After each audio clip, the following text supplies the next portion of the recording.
Critical thinking is the ability to analyze a situation and then identify how we best want to approach it and resolve that situation.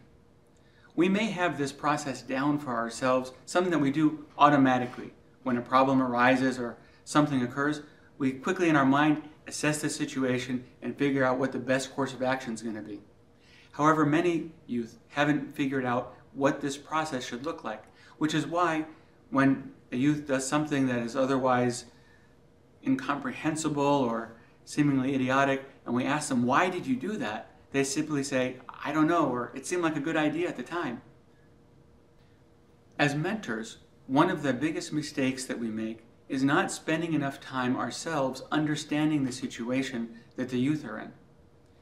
As we guide and teach the youth a method of problem solving, we want to instruct the youth in a method called SOTAs to help them break down and have a process of critically analyzing a situation on how to address and solve problems. SOTA stands for situation, option, disadvantages, advantages, and solution.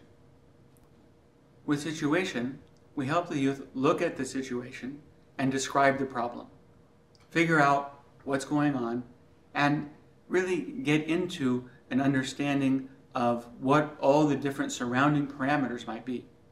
Oftentimes as mentors, this is where we fail to really adequately explore the situation and understand what's happening in the lives of the youth and what other factors may be influencing the situations or decisions that they're making. When we're guiding the youth through this process, it's important that we have modeled it properly by really gaining an understanding comprehensively of what's happening in the life of the youth. Then we ask the youth to come up with some options. Now, it's very important that these are their potential options for solutions. So we're going to ask them, what do you think you can do about it? And that's where we may be using silence to be patient, waiting for them to come up with some things. It's very important that we don't jump in with our own suggestions, because then that's us putting our solutions onto their problems.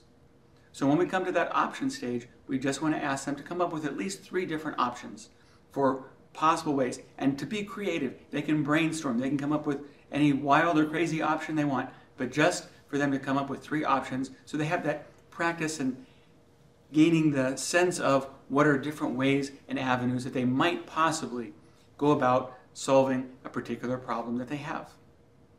Then, disadvantages.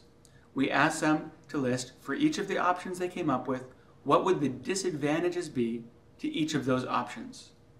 What's the downside of choosing each of the options that they came up with for the solution? Then, we want them to go through the advantages. What are the advantages for each of the different options that they came up with? And in both cases, if they can come up with perhaps 3 different disadvantages and advantages for each option, and although this may seem tedious, but it's for the sense of practicing and really fully thinking out what are the possibilities and the ramifications of any particular option that they come up with. And it's good training because in any situation, there's multiple options, and for any option, there are multiple advantages and disadvantages. Finally, we ask them to select the best solution. In their mind, in their understanding, after they've gone through this process now of selecting options and considering the advantages and disadvantages, we invite them to choose the best solution possible. Now, this is their solution. You, as the mentor, may feel that they didn't pick the very best solution, and that's okay.